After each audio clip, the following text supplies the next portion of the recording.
오늘 여러분과 함께 나눈 여호수아 3장 성경 역사 전체 그리고 이스라엘 민족의 전 역사 가운데 가장 중요한 장면 중에 하나입니다. 우리가 여호수아 3장을 잘 모르고 그냥 지나가서 그렇지 이것은 정말 성서 역사 가운데 이스라엘 민족의 역사 가운데 가장 중요한 그러한 순간 중에 하나입니다.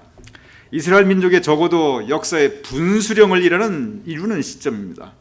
로마 역사를 돌이켜 볼 때 적어도 줄리어스 시저가 루비콘 강을 던지면서 주사위는 던져졌다고 외치며 루비콘 강을 건너는 장면, 세계 역사를 바꾼 그러한 모습입니다. 이로 인해 로마 역사뿐만 아니라 인류 역사가 바뀌었다 해도 과언이 아닙니다. 우리 한반도 역사도 마찬가지입니다. 이성계 장군이 사불가론을 외치며 압록강 위하도에서 군대를 돌려버립니다. 이로 인해 한민족의 역사가 바뀌어 버렸습니다. 오늘 본문도 마찬가지입니다. 이러한 루비콘 강에서 있었던 그러한 모습, 압록강 위하도에서 있었던 그러한 모습이 오늘 이스라엘 민족에게 요단강에서 있게 됩니다. 요단강을 건너며 이스라엘 민족의 역사는 이제 새로운 장면, 새로운 모습, 그리고 새로운 장을 펼쳐 나가게 됩니다. 오늘 본문 여호수아 3장 1절 이렇게 기록되어 있습니다. 여호수아가 아침에 일찍 일어나서 이스라엘 사람들과 더불어 요단에 이르러는 건너지 아니하고 거기서 유숙 머물렀다라고 되어 있어요. 요단 강에 이제 이르렀습니다. 도착하였습니다. 그런데 건너가지 않고 거기서 좀 지내고 있습니다. 오늘 이 시점부터는 이 요단강에 대해서 여러분께 좀 아셔야 되기 때문에 제가 지도와 사진을 보여드리면서 이 요단강이 어디 있고 어떤 의미가 있고 지금은 어떤 모습인가 좀 보여드리도록 하겠습니다. 먼저 요단강에 여러분께서 한번 지도를 보시기 바랍니다. 요단강의 지도가 아주 간단해요. 여기 갈릴리 바다가 있습니다. 여기 사해 바다가 있습니다. 요 두 개를 이어주는 것이 요단강입니다. 대부분의 강은, 지구상에 있는 대부분의 강은 산에서 발현하거나 호수에서 발현하는 것 보통 두 가지 중에 하나인데 이건 호수에서 발현합니다. 물론 이 갈릴리 바다는 또한 이 산에서 발현하지만 어쨌든 이 호수에서 나와서 다시 호수로 가는데 여기 바다라고 되어 있고 여기 해가 바다 해자입니다. 둘 다 바다라고 되어 있는데 사실은 둘 다 호수예요. 왜냐? 육지 안에 있어요. 그런데 워낙 커서 바다라고 되어 있을 뿐입니다. 그래서 요단강은 일단 이걸 기억하셔야 됩니다. 갈릴리 바다에서 사해 바다로 이어지는 여 북쪽에서 남쪽으로 그대로 흐르고 있는 강이 이것이 바로 요단강입니다. 그런데 이 갈릴리 바다와 요단강과 그리고 사해 바다가 성지순례에 있어서 굉장히 중요합니다. 성지순례뿐만이 아니라 이스라엘 전체에서도 굉장히 중요한 이 위치를 차지합니다. 그래서 제가 여러분께 친절하게 이 요단강과 갈릴리 바다와 사해 바다를 제가 사진을 통해서 좀 보여드리도록 하겠습니다. 맨 먼저 요단강 사진은 띄워주시기 바랍니다. 참 평화로워 보이지요? 요단강입니다. 근데 별로 크지 않지요. 눈으로 보아도 저게 상당히 푸르른 모습으로 보이는데 저거 상류나 저렇게 푸르르지 상류나 저렇게 산이 있고 그렇지 하루를 가면요 그 주변은 광야이고 그리고 아주 흙탕물 같아 보여요. 근데 요단강이 굉장히 작은 강입니다. 얼마나 작냐면 보여드리도록 하겠습니다. 이 정도로 작아요. 개울 같지요? 이 개울 같은 강이 끝까지 이렇게 개울 같아요. 그런데 이것은 지금이나 그렇지 적어도 예수님 시대 그때도 아니고 이게 여호수아 시대거든요. 몇 천 년 전이에요. 이게 최소한 3,000년 이상 전입니다. 그러면 그 당시는 지금 이렇게 작은 강이지만 적어도 얼마나 큰 강인지 그건 우리가 알 수가 없어요. 적어도 3,4천 년 전과 지금은 지형 자체가 바뀌어 버립니다. 강폭은 물론이고 강이 흐르는 지형도 달라요. 그러니 지금 봐서 작은 강인데 저게 지금도 메워지지 않고 흐른다는 것은 뭐냐면 계속 퇴적물이 쌓이는데 적어도 3,4천 년 전, 적어도 여호수아 시대 때 3,000년 이상 전에는 저건 큰 강이었다는 얘기예요.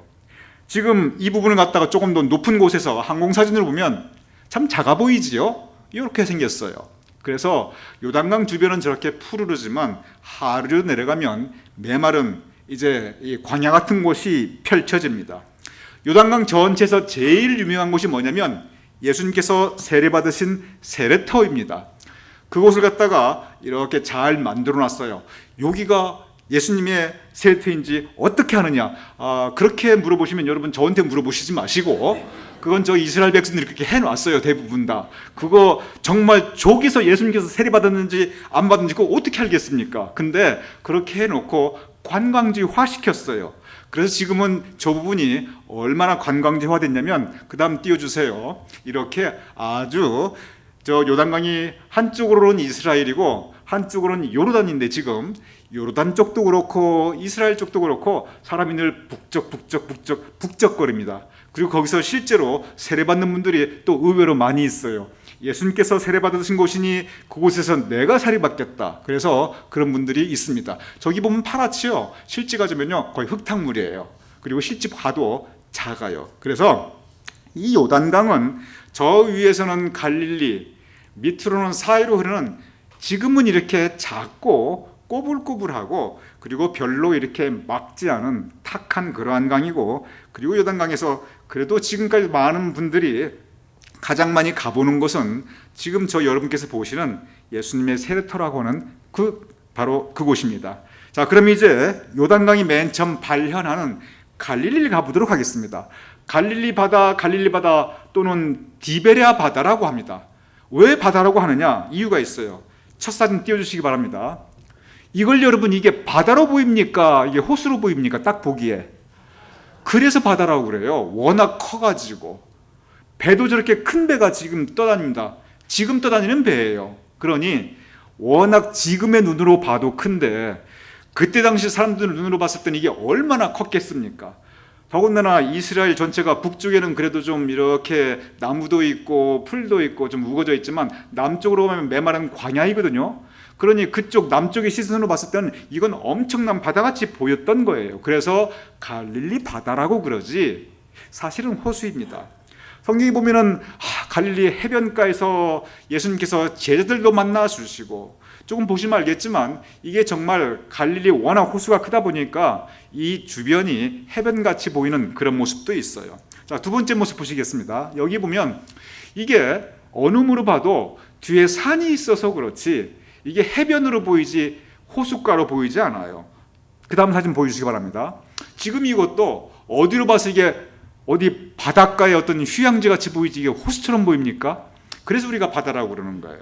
그래서 성경에 보면은 갈릴리 바다, 디베랴 바다, 호수라고 하는 거 딱 하나예요. 게네사렛 호수. 다 같은 말입니다. 그래서 게네사렛은 호수라고 그러고 나머지 디베랴 바다, 갈릴리 바다 다 그러한 부분이고, 아까 요단강 위치 사진에서 보았습니다만 맨 위쪽에 있는 그러한 부분입니다. 갈릴리 바다가, 갈릴리 호수가 지금이나 그때나 그때 제가 살아보진 않았습니다만 예수님 시대에 성경 말씀 보면 참 아름답게 묘사가 되거든요. 지금 봐도 참 아름답습니다. 그 다음 사진 띄워주시기 바랍니다. 이렇게 쫙 펼쳐져 있고, 그리고 해가 지는 석양의 모습 얼마나 아름답습니까?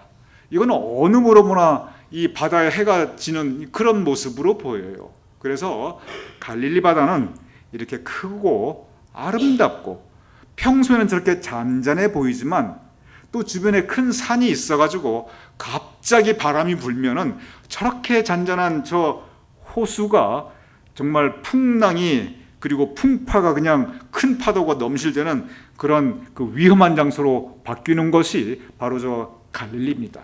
그래서 성경이 보면 잔잔한 갈릴리 바다가 묘사되기도 하고, 또 반면에 제자들과 예수님이 탔던 그 배를 이렇게 침몰시킬 만큼 그렇게 위험한 풍랑이 나타나는 것으로 표현되기도 합니다. 그것은 지금도 그럽니다.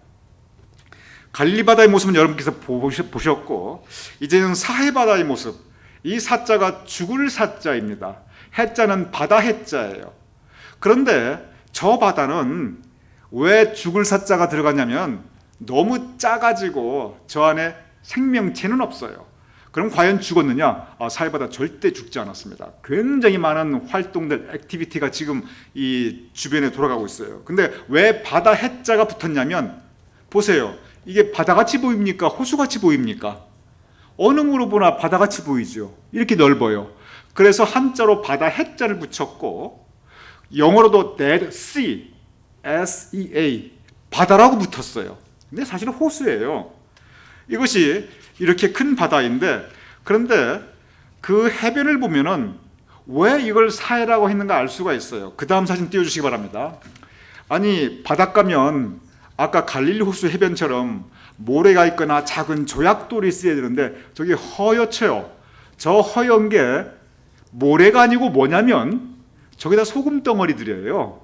그래서 물을 보면 참 맑은 바닷물 같은데 맑아요. 실제 맑아요. 그런데 그 주변에 보면 온통 허연데 이게 모래가 아니라 다 소금 덩어리입니다. 그 다음 사진 띄워주시기 바랍니다.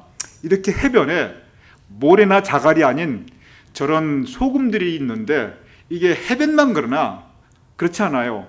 그 위에 조금 더 가면은 그 다음 사진 띄워주시기 바랍니다. 저렇게 물 위로도 소금 기둥이 있고 그 밑에도 소금이고, 그러니까 일단 너무 크니까 바다라고 인정을 해주고, 절대 바다는 아니지만 호수이지만, 그런데 호숫가에도 소금 덩어리, 호수 위에도 소금 덩어리, 호수 안에도 저 밑바닥에도 온통 소금이 서걱서걱 밟힙니다. 그러니 저 가운데 물고기가 살 수 있겠습니까? 없겠습니까? 도저히 못 살지요. 그래서 죽을 사자, 그래서 영어로 dead, 다 죽었다. 그리고 바다 해자가 들어간 거죠. 적어도 지구상에서 해수면에서 가장 낮은 그러한 장소이고 거기에 물이 있으니까 계속 물이 증발이 됩니다.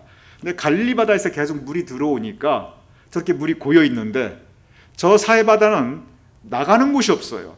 물은 들어오는데 나가는 곳이 없어요. 그러니 그 물들이 다 어떻게 되느냐? 위로 증발하지요. 그러니 증발하니까 계속 물이 증발하고 염분은 이렇게 조금씩 더 들여오고, 그러니 소금의 분량은 점점 많아지고 있습니다. 지금 저 사해바다가 굉장히 개발되고 있어요. 그리고 경제적인 가치는 아마 세계에서 경제적인 가치가 제일 많은, 즉 돈을 제일 많이 벌어다주는 그러한 호수 중에 하나예요. 갈릴리가 벌어다주는 돈보다 저 사해바다가 벌어다주는 돈이 훨씬 더 많아요. 물론 이 사해바다가 이스라엘 백성들의 지금 특히 예루살렘의 식수원이기 때문에 생명줄이지요. 그런데 저 사해바다가 여러 가지 많은 그 경제적으로 효자노릇을 합니다. 그 중에 하나가 이제 관광지예요. 그 다음 사진 보시기 바랍니다. 사해바다에 보면 다 죽었으니 소금만 있고 황량하겠지. 아니에요. 가보면 사람이 부쩍부쩍해요. 어느 정도 하면 저렇게 사람들이 많이 있고 다 관광객들입니다. 그 다음 사진 보여주세요. 이렇게 호텔들이 쫙 늘어서 있고, 그냥 그 사해바다에도 불구하고 주변에 야자나무도 심고 풀장도 만들어 놓고 아예 관광지로 개발을 해 놓았어요. 그래서 이스라엘 전체에서 가장 가고 싶은 곳, 가면 가장 편안하게 쉴 수 있는 곳, 그 중에 하나가 이 사해바다입니다. 그래서 지금은 우리가 생각하고 있는 사해바다 다 죽은 곳이지, 그런 곳과 상당히 실제 가보면 이미지가 다릅니다. 그러면 지금 이렇게 여러분께 제가 갈릴리 바다와 사해바다를 말씀을 드렸는데, 이것은 여러분께 제가 사해바다 관광 홍보를 드리는 게 절대 아니고 저 사해바다 관광청하고 저하고 아무 상관이 없어요. 여러분께 요단강, 그 두 개를 이어주는 게 요단강이거든요. 바로 그 요단강의 의미를 여러분께 말씀드리기 위해서 그런 것입니다. 요단강이 오늘 여호수아 제3장 1절을 보면 이스라엘 백성들이 요단강가에 다 모입니다. 바로 이 갈릴리와 사해바다에 있는 이 요단강가에 이스라엘 백성들이 다 모여 있어요. 왜 모였느냐? 세례받으러 모인 게 아니에요. 사해바다에 가서 관광하러 온 거 절대 아니에요. 갈릴리에 가서 낚시하러 온 것도 절대 아니에요. 여기에 역사적인 의미가 있습니다. 지도를 통해서 여러분께 보여드리도록 하겠습니다. 지금 왜 모였냐 하면,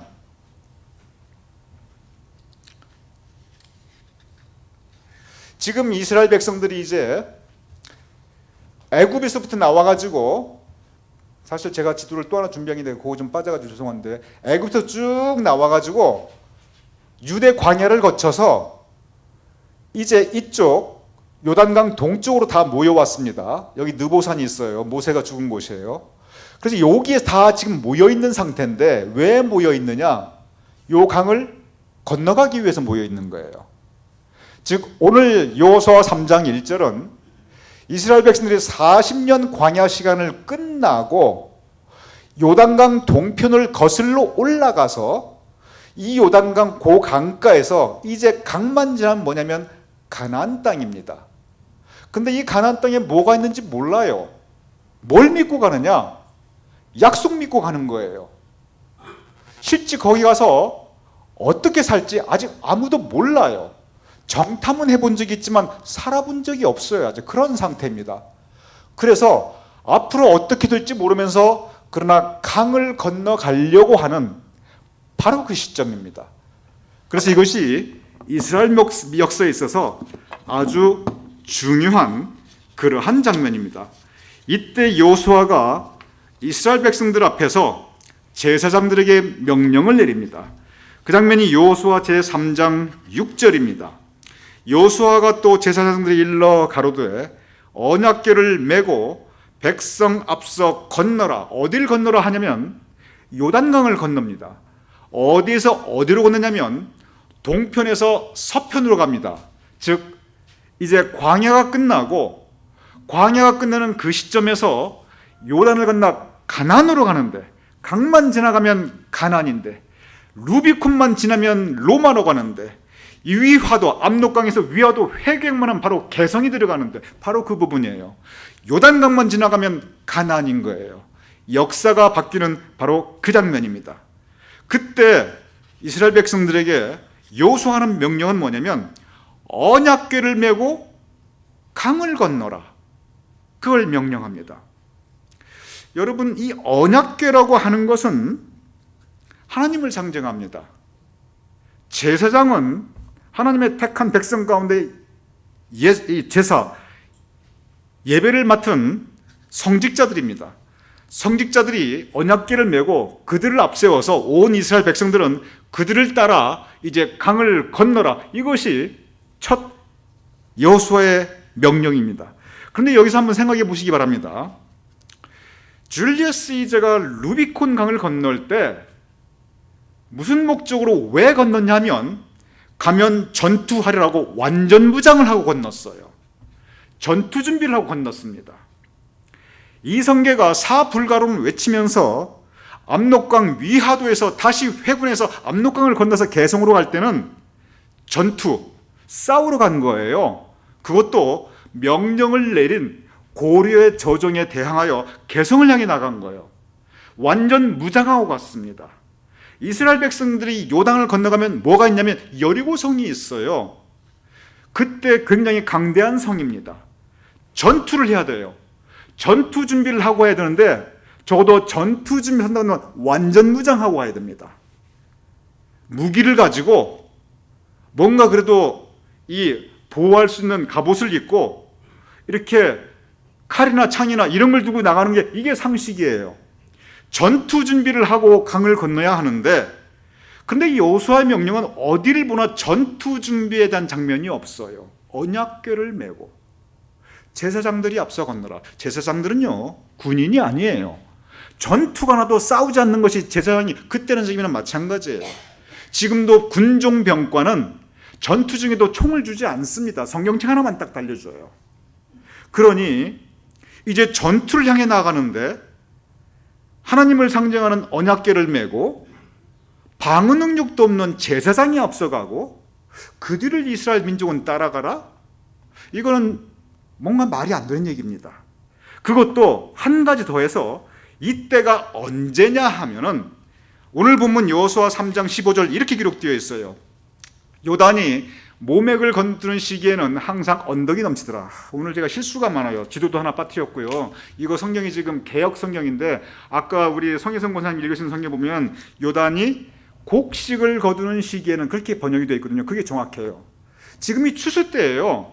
곡식을 거두는 시기인데 여름철인데 항상 언덕이 넘치더라. 즉 요단강이 범람하고 있습니다.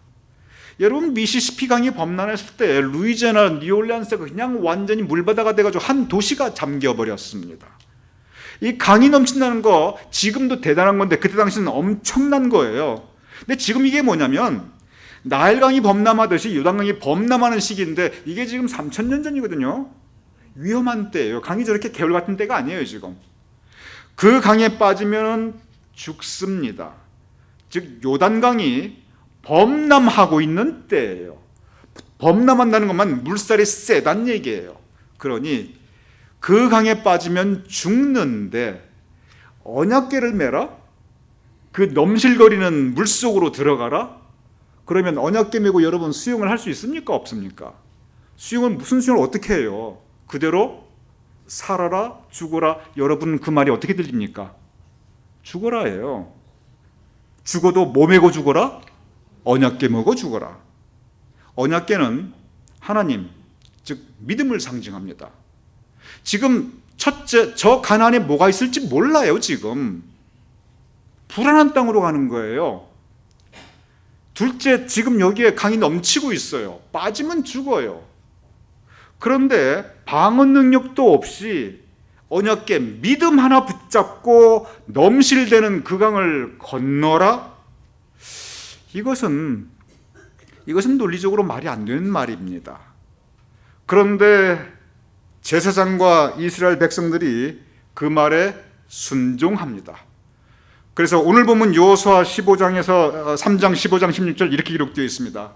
궤를 맨 자들이 요단에 이르며 궤를 맨 제사장의 발이 물가에 잠기자 곧 위에서부터 흘러내리던 물이 그쳐서 염해는 즉 사해입니다. 염해로 향하여 흘러가던 물은 온전히 끊어지매. 이 말씀을 그냥 쭉 읽어보면 이게 무슨 뜻인지 잘 몰라요. 우리 다시 한번 생각해 보시죠. 궤가 뭐냐면 언약궤를 메었어요. 누가 메었냐면 제사장이 메었어요. 그것도 여호수아가 명령해서 들어가고 있어요. 어디로 들어가냐면 요단강에 이르렀는데 아까 분명히 성경 말씀이 요단강이 이 곡식을 거두는 때는 넘치더라. 지금 요단강에 홍수가 일어났어요. 여러분 큰 강에 홍수 난 거 보신 적 있습니까? 저는 홍수 난 거 본 적이 있어요. 작은 개울에도 홍수가 나면요 별로 큰 강도 아니고 동네 앞에 작은 개울이었는데 제가 뭘 봤냐면요 거기에 소도 떠내려가고 가구도 떠내려가고 집도 허물어지는 걸 전 제 눈으로 봤어요. 하물며 이게 그 당시에 컸을 요단강에 홍수가 난 거거든요. 거기에 가라 하니까 들어가는데 무슨 일이 났냐면 궤를 맨 제사장들이 발이 물가에 잠기자 첫 발을 디디자 그 물이 그쳤어요.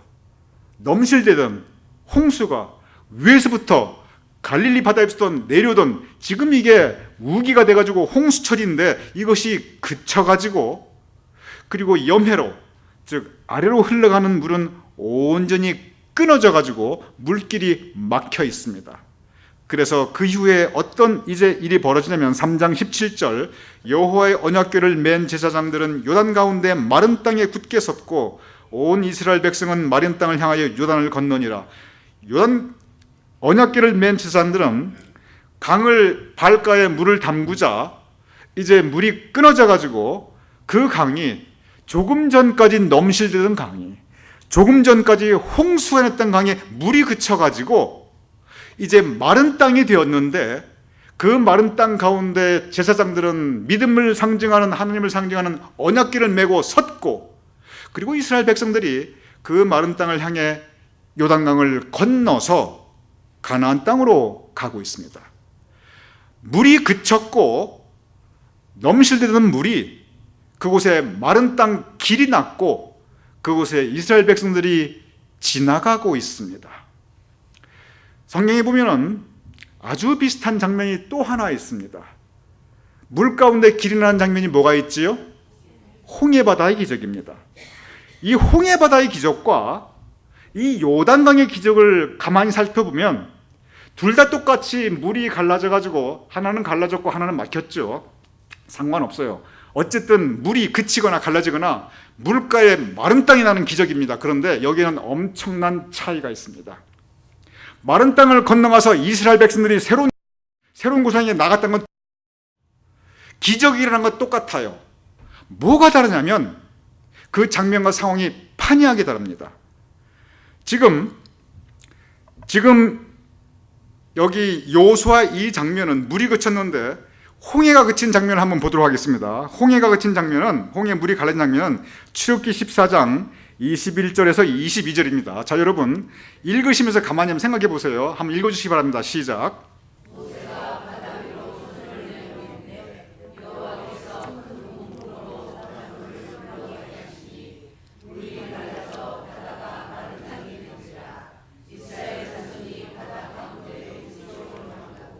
아주 장면이 비슷하지요? 한쪽은 모세, 한쪽은 여호수아. 둘 다 민족 영적 지도자인 거 똑같아요. 거기 차이 없어요. 물 가운데 마른 땅이 생겼습니다. 그리고 그것으로 이스라엘 백성들이 지나갑니다. 똑같아요. 물에 빠져 죽을 수밖에 없어요. 그런데 살아났어요. 똑같아요.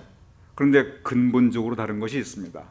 여기 이 말씀, 홍해가 갈라진 이 모습을 보면 모세가 바다 위로 손을 내어 밀고 물론 기도했고, 그리고 하나님께서 기적을 일으키셔서 바닷물을 물러가게 하셨는데, 바닷물을 물러가게 하시고 물이 갈라지고 그리고 바다에 마른 땅이 되었습니다. 마른 땅이 되고 모세도 이제 바다 위에 마른 땅이 생겼구나, 이스라엘 백성들도 바다 위에 마른 땅이 생겼구나, 마른 땅을 보고 그리고 그 길을 건너갑니다. 여러분께 여쭈어보겠습니다. 마른 땅이 먼저 생기고 이스라엘 백성들이 건너갔습니까? 아니면 이스라엘 백성들이 먼저 건너가면서 그 다음에 마른 땅이 생겼습니까? 여기 보면은 마른 땅이 먼저 생기고 이스라엘 백성들이 건너갔지요. 그러면 내 눈앞에서, 여러분은 이제 이스라엘 백성들이에요. 여러분 이스라엘 백성들이에요. 홍해바다가 쫙 갈라졌어요. 마른 땅이 생겼어요. 그러면 마른 땅 그 앞에 첫 발을 디디고 건너갈 때 하나님께 감사하고 찬양하면 되지만, 마른 땅을 보고 건너가는 거 그건 별로 어렵지 않아요. 이미 안전해요. 그런데 이 여호수아가 요단강을 걷는 장면은 달라요. 다시 보여드리도록 하겠습니다. 다시 한번 보도록 하겠습니다. 여호수아 3장 15절. 이번에 여러분 장면을 생각하면서 여호수아 3장 15절 읽어주시기 바랍니다. 시작.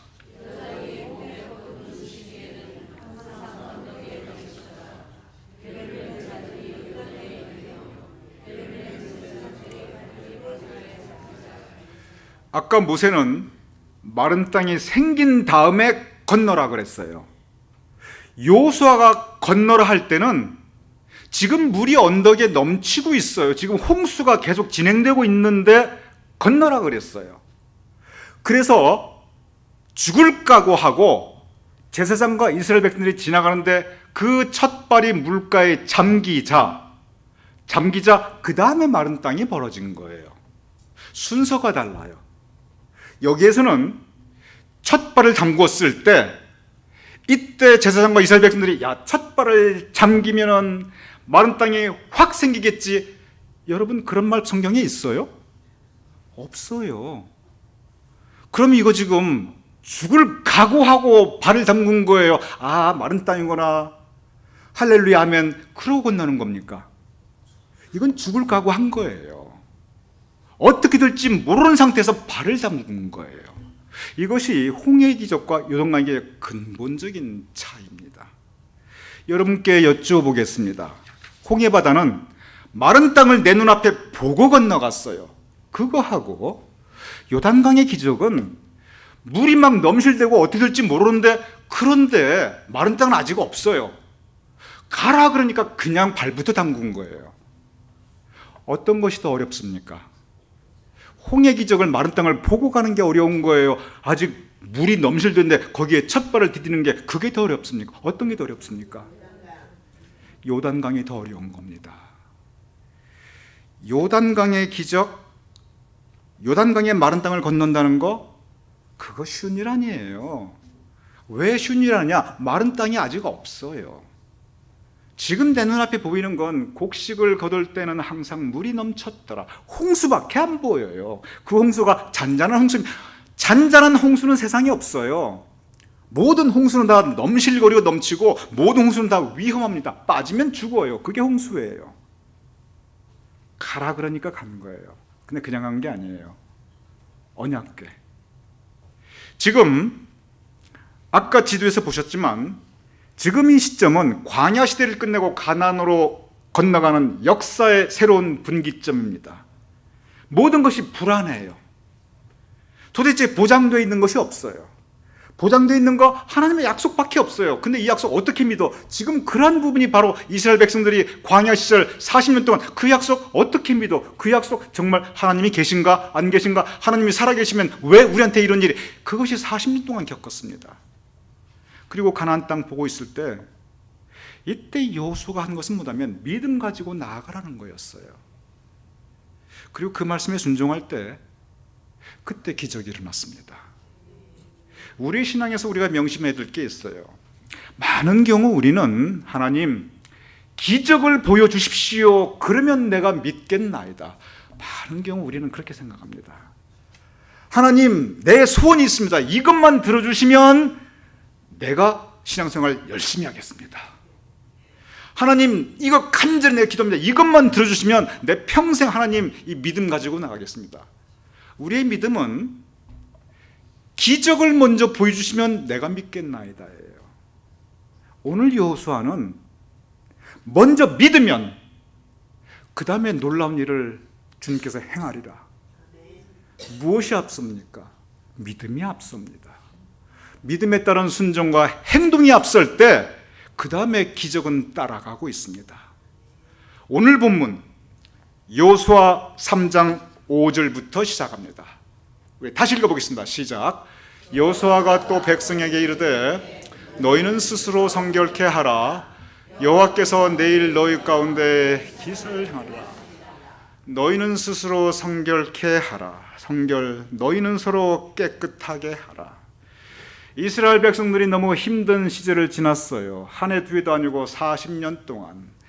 아이고 우리가 뭐할라 애굽 땅에서 나와가지고 이 고생하느냐. 여기는 먹을 것도 없고 이건 광야이고 여기는 심을 것도 없고 온통 불평만 그거 40년 동안 했어요. 그러다 보니까 마음도 강팍해지고 사는 건 편했나요? 맨날 이민족 들어오지요. 도대체 뭐 맨날 똑같은 건 만나나 먹어야 되죠. 그러니까 도대체 삶에 기쁨 없다고 생각하고 내 인생은 왜 이러느냐.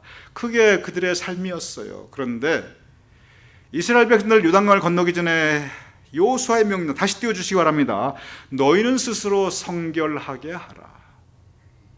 먼저 성결하게 돼야 됩니다. 우리 자신이 깨끗하게 돼야 됩니다. 깨끗하게 되는 게 쉽지 않아요. 왜냐하면 주변의 삶이 너무 강팍하고 너무 사악하고 너무 악하고 험한 일들이 많아요. 그래서 우리도 그 때가 묻게 돼요. 그래서 너희는 스스로 성결하게 하라. 그리고 믿음 가지고 나아갈 때 그때 기사를 행하리라. 근데 여호수아가 여기서 너희들 걱정하지 말고 발부터 담그면 쫙 하나님께서 마른 길, 그런 얘기 없어요. 중요한 것은 우리의 믿음입니다. 믿음 가지고 나아갈 때 너희 가운데 기사, 놀라운 일, 하나님의 놀라운 역사는 이루어지리라. 우리가 믿음이 앞설 때 놀라운 일은 하나님께서 우리를 위하여 행하심을 믿으시기 바랍니다. 내 인생의 요단강, 웬일인지 요단강 그러면은 우리가 가지고 있는 요단강은 요단강 건너 그래서 장례식 때 많이 불러요. 여러분 실제 성경을 보면 요단강의 의미는 장례식 때 부를 수 있는 그런 의미가 아니에요.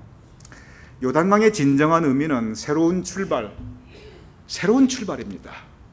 광야 시절을 끝나고 새로운 출발인데, 그런데 이 새로운 출발은 이 장미꽃이 뿌려진 주단길이 아니에요. 그 앞에 뭐가 있는지 몰라요. 두려운 곳이에요. 게다가 지금 내 눈앞에 보이는 건 넘실거리는 홍수예요. 그런데 언약궤를 메고 건너라. 발을 잠그자. 그 다음에 기적은 일어납니다. 2020년 새해가 시작되었습니다. 새해 시작하는 우리, 여러분과 저 우리 모두 2020년은 이 새해 한 해 요단강을 건너가고 있어요. 가나안교회 공동체도 마찬가지입니다. 새로운 시작, 새로운 앞으로의 미래를 향해서 나아가고 있어요. 모든 새로운 시작은 요단강입니다. 그리고 요단강에서 중요한 것은 그것은 믿음입니다. 사실 우리의 매일 아침이 요단강입니다. 왜냐하면 매일 아침 우리는 세상을 향해 나아갑니다. 세상이 저 요단강처럼 물이 넘치고 곡식을 거둘 때는 요단에 물이 넘쳤더라. 물이 넘치고 위험하고 탁해요. 도대체 탁해가지고 발을 담그기는 그냥 보고 싶지 않은 것이, 그것이 요단강입니다. 그러나 그곳에 믿음 가지고 발을 담글 때 하나님께서 놀라운 일을 행하심을 믿습니다.